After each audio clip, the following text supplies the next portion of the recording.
Le reflet dans le miroir vénitien de l'entrée n'était pas le sien. C'était celui de Charles Théodore de Veyrac, héritier des parfums chevaliers, une silhouette impeccable dans un uniforme scolaire qui n'en était pas un cachemire marine, un pantalon de flanelle grise, des chaussures, dont le cuir brillait d'un éclat discret mais ruineux. Il détestait ce garçon. Ce garçon dont le nom ouvrait toutes les portes, mais fermait toutes les issues. Alors, méthodiquement, comme chaque matin, il l'effaça.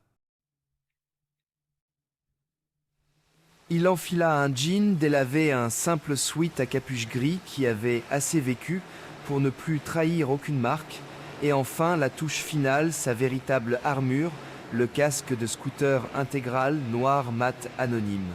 Sous la visière teintée, il n'était plus un de Veyrac. Il était juste C.T., un élève de terminale parmi d'autres. Et il pouvait enfin respirer. Dans la salle de classe du lycée Janson de Sailly, l'air était dense de concentration et de privilèges discrets. Les murs lambrissés avaient vu passer des générations d'élites, et la pression de la réussite était aussi palpable que l'odeur de la cire sur le parquet ancien. Monsieur Dubois, le professeur de littérature, se racla la gorge. « Chers élèves, voici C.T. Théo. Vous pouvez l'appeler Théo. Il nous rejoint pour le reste de l'année. » Toutes les têtes se tournèrent vers la silhouette au fond de la classe. Un garçon de taille moyenne caché sous un sweat, et chose absolument incongrue, un casque de moto qu'il n'enlevait pas. Une main se leva manucurée à la perfection. C'était Ambre. « Oui, Ambre. Vous êtes sûr, monsieur, que Théo est bien dans cette classe? Je veux dire, nous sommes en terminale L, option lettres classiques. Quelqu'un qui porte un casque en classe devrait être dans une classe spécialisée avec des enfants spéciaux. Non. » Un ricanement parcourut les rangs des élèves les plus populaires. Monsieur Dubois foudroya Ambre du regard. « Cela suffit, Ambre. Théo, vous pouvez aller vous asseoir à la place libre là-bas à côté de Zoé. » Théo se dirigea vers le bureau, le regard de toute la classe pesant sur sa visière noire. Il s'assit. La fille à côté de lui, Zoé, ne le regarda même pas. Elle était penchée sur un carnet de croquis, dessinant frénétiquement un monde entier contenu dans la pointe de son crayon. « Fais pas attention à elle, » murmura Zoé, sans lever les yeux de sa page. Elle pense que parce que son père est un ponte de la finance, les règles ne s'appliquent pas à elle. La voix de Théo, étouffée par le casque, était à peine audible. Qu'est-ce qu'elle fait dans un lycée public et pas dans une boîte privée en Suisse? Zoé haussa les épaules. Son père voulait lui apprendre l'humilité. De toute évidence, ça ne marche pas. Je m'appelle Zoé, au fait. Une voix mielleuse mais acérée s'éleva du rang de devant. Alors Zoé, tu lui demandes des conseils pour un casque. Ce ne serait pas une mauvaise idée pour cacher ce nid d'oiseau que tu as sur la tête. Ambre se retourna avec un sourire triomphant. Zoé se contenta de lever les yeux au ciel et de replonger dans son dessin. À la fin du cours, alors que Théo rangeait ses affaires, un garçon s'approcha de lui, l'air suppliant. Il était visiblement intimidé. Il s'adressa à Ambre qui discutait avec son groupe d'admiratrices. « Salut Ambre. Je me demandais si tu n'avais personne pour t'accompagner au bal du lycée. Si peu, tu voulais venir avec moi. » Ambre le toisa. De la tête aux pieds, un air de dégoût sur le visage. « Tu es sérieux là? Tu as la moindre idée de l'air que j'aurai à côté de quelqu'un habillé en Célio. À moins que tu puisses te payer du Dior d'ici demain, c'est un non catégorique. » Le garçon repartit la tête basse. Théo sentit une pointe de colère. Il s'approcha d'Ambre. « Tu sais, tu devrais essayer d'être un peu plus humble. L'argent, ce n'est pas tout. » Ambre se tourna vers lui, un sourcil parfaitement épilé haussé. « Ah oui, et je devrais écouter les conseils de quelqu'un qui se balade avec un casque toute la journée. Laisse-moi deviner. Tu dois rentrer chez toi à vélo. C'est pour ça que tu as ce casque. Non. Elle fit un geste en direction de la sortie. Contrairement à toi, moi je rentre avec style. Devant le lycée, une berline noire avec chauffeur attendait. C'est la voiture de papa. Alors, pendant que tu pédaleras à travers la ville, moi je serai confortablement installé. Elle monta dans la voiture, qui démarra en silence. Ce qu'elle ignorait, c'est que quelques rues plus loin, Théo entrait dans un porche monumental, poussait une lourde porte en chêne et retirait enfin son casque dans le hall d'un hôtel particulier somptueux où un majordome l'attendait. Il monta les escaliers en marbre. Son père Henri de Vérac l'attendait dans le grand salon, lisant les Échos. « Charles Théodore, ne me dis pas que tu as encore porté ce casque toute la journée. Je lance une nouvelle mode, répondit Théo, en s'affalant dans un fauteuil. Comment veux-tu rencontrer une jeune fille convenable comme ça? Tu sais ce qui est en jeu. Henri posa son journal. Tu vois ça? Il commence une révolte au sein de l'entreprise. C'est pour ça que tu dois te ressaisir et te trouver une épouse. Tu m'écoutes au moins. Oui, papa, j'écoute. Théo avait les pieds sur une table basse Louis XV. Retire tes pieds de cette table. Ce n'est pas parce que tu vas à l'école avec des enfants du service public que tu dois te comporter comme eux. Quand tu auras fini avec ton journal, je pourrai avoir les bandes dessinées. C'est la seule partie intéressante de toute façon. Le visage de son père se durcit. Il faut que tu commences à prendre ça au sérieux, mon fils. Je ne sais pas combien de temps il me reste. Jacques Lambert, le vice-président, essaie déjà de convaincre les actionnaires qu'il devrait être le prochain PDG. Je dois savoir que l'entreprise est entre de bonnes mains. Ils ne respecteront pas un jeune célibataire, mais ils respecteront un jeune homme, orienté vers la famille, dans une relation stable, en route vers le mariage. Ça montre de la stabilité. Il se leva. J'ai entendu dire qu'il y avait un bal à ton lycée. Ça semble être un bon endroit pour trouver quelqu'un. Et si tu ne trouves personne, j'ai un ami très prospère avec une fille que je peux te présenter. Une femme de ménage entra timidement dans la pièce. Excusez-moi, monsieur. Je suis désolé de vous interrompre, mais j'ai une recette qui demande 350 millilitres de crème fleurette. Ça fait combien en centilitres? 35 centilitres Maria, répondit une voix claire depuis le couloir. C'était Éléonore, la sœur aînée de Théo. Elle entra, un dossier sous le bras. Merci, mademoiselle Éléonore. J'aurais dû vous demander directement. Tu vois, papa, dit Théo. Pourquoi tu ne nommes pas Éléonore PDG? Elle travaille déjà pour l'entreprise. Henri eut un geste dédaigneux. Éléonore, c'est une conversation entre les hommes de la maison, s'il te plaît. Justement, papa, j'avais l'intention de te parler de ça. Ils ne respecteraient pas un jeune célibataire, tu crois qu'ils prendront une fille au sérieux. Et alors, si je suis une fille, il ne s'agit pas de ce que tu es, mais de qui tu es. Je connais l'entreprise sur le bout des doigts. Papa, intervint Théo, je ne suis qu'en terminale. Je ne suis pas prêt à être PDG. Je ne connais même pas encore mon nouvel emploi du temps. Son père lui tendit une feuille. Première heure, philo. Deuxième histoire. Tu t'en sortiras. Mémorise quelques phrases de drague et arrête de porter ce casque ridicule. Les jours suivants furent un supplice pour Théo. Il tenta sa chance auprès de plusieurs filles pour le bal, mais le casque était un répulsif social absolu. « Excuse-moi, tu voudrais aller au bal avec moi ?»« Eh oh non, merci !» Un groupe de filles le montra du doigt en gloussant. Le taré. Ambre, évidemment, ne manqua pas une occasion de l'humilier.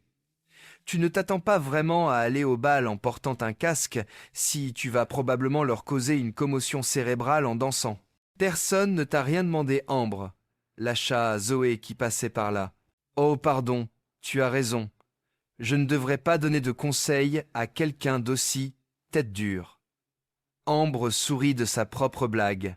Tu sais, tu aurais probablement plus de succès si tu enlevais ce casque, à moins que tu ne sois super moche en dessous. Elle marqua une pause. Oh, attends, j'ai une idée. Et si on découvrait la vérité? Avant que Théo ne puisse réagir, Ambre se jeta sur lui et lui arracha son casque. Il y eut un silence de mort dans la cour, puis un murmure collectif. La lumière du soleil illumina un visage aux traits parfaits, des cheveux noirs en bataille, des yeux profonds. Ce n'était pas juste un beau garçon. C'était un visage que tout le monde avait vu sur les couvertures des magazines. C'est pas possible. C'est Charles Théodore de Vérac, le fils du PDG des Parfums Chevaliers. Il a été mannequin pour Chanel Dior Hermès. Un magazine l'a même appelé le célibataire le plus convoité de France pour ses 10 à 8 ans. Les téléphones sortirent, les flashs crépitèrent. Ambre était figé le casque, à la main, la bouche ouverte. Puis un sourire éclatant se dessina sur son visage. « Oh, Charles Théodore! Je plaisantais tout à l'heure. J'adorerais aller au bal avec toi. » Ce soir-là, la sonnette de l'hôtel particulier retentit. Henri alla ouvrir. Sur le pas de la porte se tenait une jeune femme élégante, accompagnée de son père, un homme d'affaires au sourire carnassier. « Tiens, Charles Théodore, dit Henri. Je ne savais pas que nous allions avoir de la compagnie. » Ambre entra radieuse. « Qu'est-ce qu'elle fait ici ?» murmura Théo. « C'est l'ami et sa fille dont je te parlais. Écoute, dit Ambre à Théo. Je pense qu'on a mal commencé. Je n'avais pas réalisé que tu étais comme moi, et je n'avais certainement pas réalisé ce que tu cachais sous ce casque. » Elle le lui tendit. « Que j'ai ramené pour toi, au fait. »« Bon, je vais aller faire mes devoirs, dit Théo, pour s'échapper. Attends, ne sois pas impoli avec nos invités. Assieds-toi, dîne avec nous. » Le dîner fut une torture.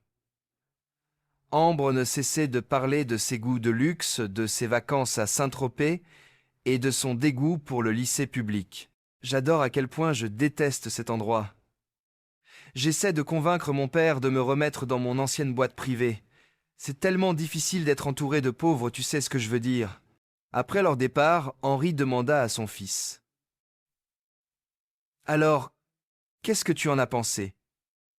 Elle est jolie et vient d'une famille très prospère. Qu'est-ce qui pourrait te faire hésiter? Papa, la seule raison pour laquelle je voulais aller au lycée public, c'était pour être normal. Pour m'intégrer quelque part où personne ne sait qui je suis, pour qu'on puisse m'apprécier pour moi. Pour Théo, pas pour Charles Théodore de Vérac, le mannequin fils de milliardaire. Avant qu'Ambre ne réalise qui j'étais, elle était odieuse. Et nous n'avons rien en commun. Si les circonstances étaient différentes, nous te permettrions de fréquenter qui tu veux plus longtemps. Mais nous n'avons pas ce luxe. C'est à toi de maintenir l'image de la famille, même après mon départ. Et Ambre, elle est l'épouse parfaite, mais elle ne me plaît même pas. Comment est-ce que c'est juste pour moi? Pourquoi dois-je être avec quelqu'un juste? Parce que tu l'as décidé. Écoute, je te donne une semaine de plus. Si tu ne trouves personne, Ambre et toi vous fiancerez. J'ai déjà parlé à son père et il est d'accord. En tant que mon seul fils, j'ai besoin que tu fasses ce qui est le mieux pour cette famille. Bientôt, tu seras l'homme de la maison. » Le soir du bal, ce fut un cauchemar. Théo, magnifique dans un costume sombre, était assailli par des dizaines de filles qui ne le connaissaient pas la veille. Ambre, dans une robe de créateur, s'accrochait à son bras possessive. « Danse avec moi. S'il te plaît, danse avec moi.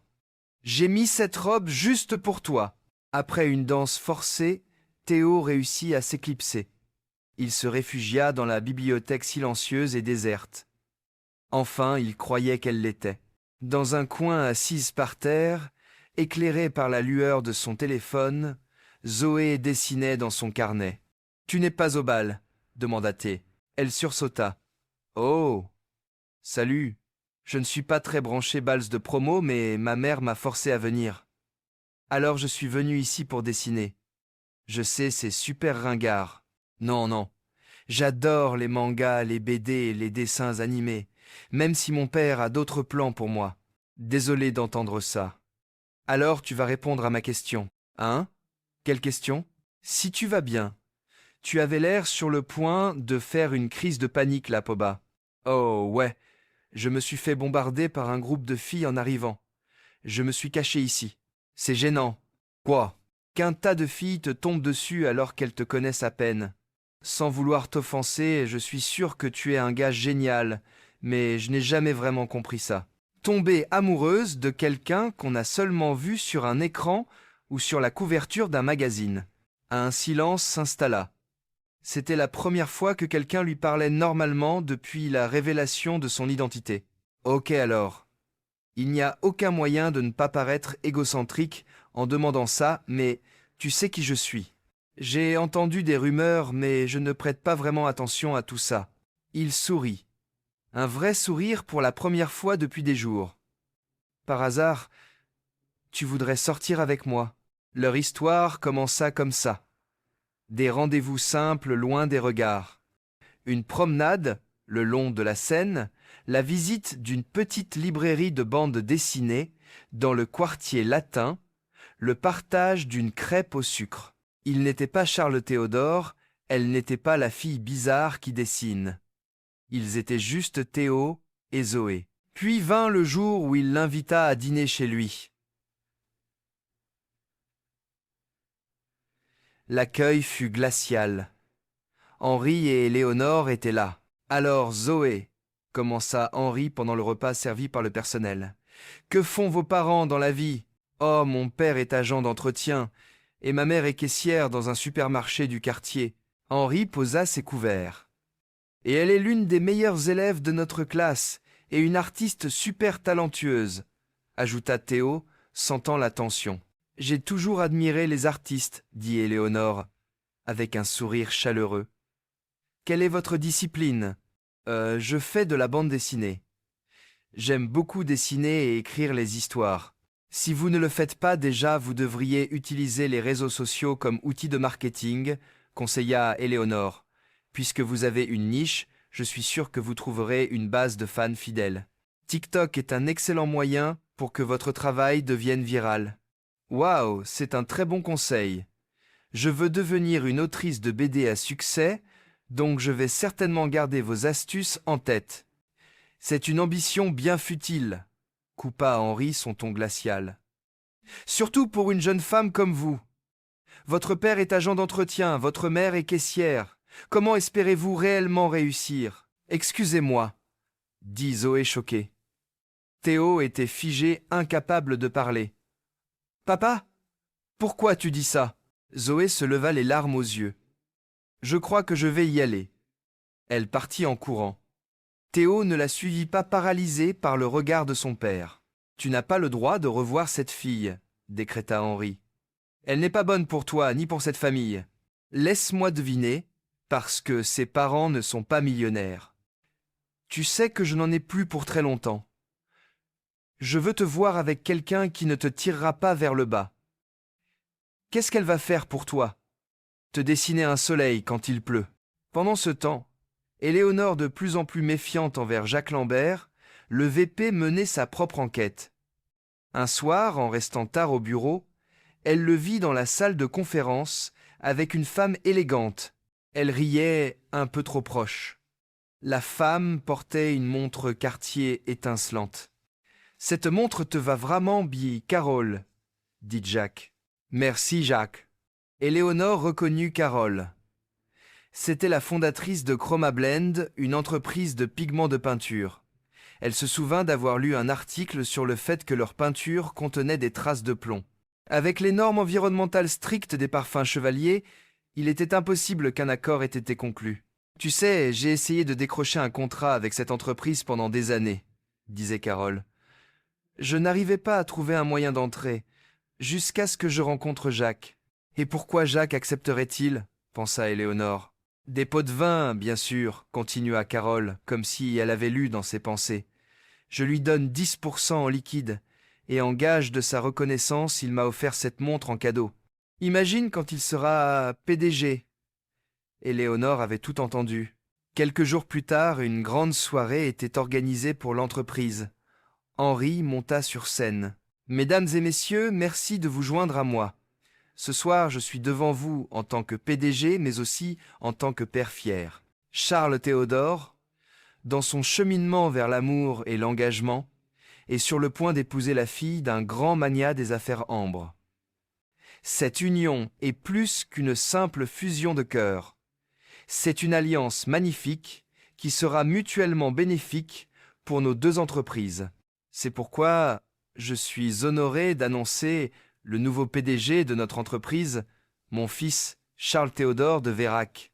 Un tonnerre d'applaudissements. Théo, debout à côté de la scène blême, regarda son père, puis Ambre, qui lui souriait. Il vit son avenir tracé vide et sans amour. Et il pensa à Zoé. « Je ne peux pas. » Il monta sur scène, prit le micro. « Je suis désolé, je ne peux pas faire ça. » Il quitta l'estrade sous les regards stupéfaits de l'assemblée. Son père le rattrapa dans le couloir. « Charles Théodore, qu'est-ce que tu fais? Retourne là, dedans. »« Non, je suis désolé, mais ce n'est pas pour moi. Si tu ne le fais pas, je te coupe les vivres. Alors coupe-les. Je ne veux pas épouser Ambre. Je ne veux pas de ton entreprise. Ce n'est pas ce que je veux. Je sais à quel point l'avenir de l'entreprise est important pour toi vraiment. Mais qu'en est-il de mon avenir? Je suis plus que ton fils. Je suis ma propre personne. Je veux épouser Zoé, quelqu'un qui me voit pour moi, pas Charles Théodore de Vérac, le fils de milliardaire, mais Théo, le gars qui veut travailler dans l'animation, faire des dessins animés. S'il te plaît, j'ai besoin que tu acceptes ça. N'y pense même pas de prendre ma Bentley. Je n'en avais pas l'intention. Théo courut. Il courut jusqu'à l'appartement modeste où vivait Zoé. Elle lui ouvrit surprise. « Qu'est-ce que tu fais ici? Tu ne devrais pas être à la soirée de ton père avec Ambre. Non. Je préférerais être ici avec toi. On peut parler. Qui a-t-il à dire j'ai entendu ce que ton père a dit sur moi, et tu ne m'as pas défendu. Donc je savais où était ton cœur. Eh bien, je te défends maintenant. J'ai refusé le poste de PDG devant tout le conseil d'administration.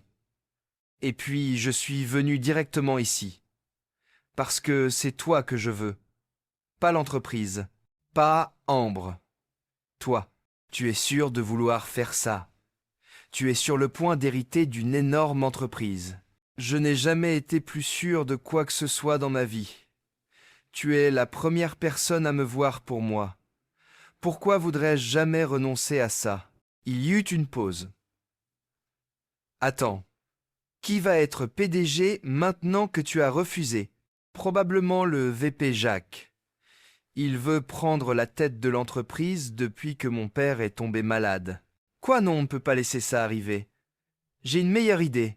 Ils retournèrent à la soirée juste au moment où Jacques Lambert prenait la parole.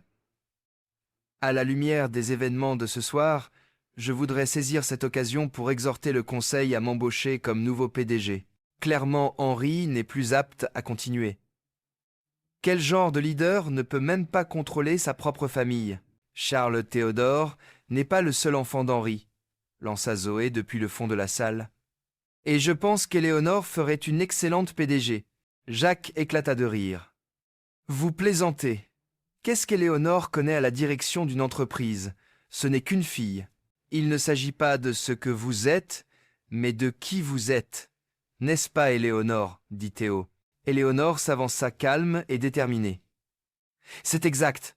Je suis peu, être juste une fille, mais cela ne veut pas dire que je ne sais pas diriger. Elle se tourna vers Jacques. Et vous, Jacques, que faites-vous d'autre à part signer des contrats douteux comme celui avec Chroma Blend, l'entreprise connue pour sa peinture au plomb? Je ne sais pas de quoi vous parlez, balbutia-t-il. Ne jouez pas l'idiot. La fondatrice elle-même m'a tout dit. Le pot de vin de 10%, la montre Cartier. Vous pensiez vraiment que personne ne le découvrirait. Jacques était défait. Le conseil d'administration le regardait avec horreur. Quelques mois plus tard, Éléonore de Vérac était à la tête des parfums chevaliers. L'entreprise n'avait jamais été aussi prospère, avec un nouvel accent mis sur la croissance stratégique et des objectifs environnementaux stricts. Théo était le nouveau vice-président heureux de soutenir sa sœur. Ce jour-là, dans le bureau de son père, la famille était réunie. Henri, plus faible, mais le regard apaisé, tenait un magazine de bande dessinée. « Éléonore, je ne pourrais pas être plus fier de toi. Je suis désolé d'avoir jamais douté de toi. »« Merci, papa. Je ne veux pas dire « je te l'avais dit, mais… » »« C'est juste !» sourit-il. Il se tourna vers Zoé, qui se tenait à côté de Théo. Le magazine était ouvert sur une page qui portait son nom. Sa première histoire publiée. « C'est fantastique, Zoé. Félicitations. » Il la regarda droit dans les yeux. Pas mal pour la fille d'une caissière et d'un agent d'entretien, hein? Il marqua une pause, son regard sincère. « Je suis désolé pour ce que je vous ai dit, Zoé. J'ai réalisé maintenant qu'il ne s'agit pas de ce que vous êtes, mais de qui vous êtes. Et vous êtes d'une artiste incroyablement talentueuse avec un avenir brillant, tout comme mon fils. » Théo serra la main de Zoé. Ils se sourirent. Dehors, le soleil se couchait sur Paris. Il n'avait plus besoin de son casque. Il avait enfin trouvé son vrai visage.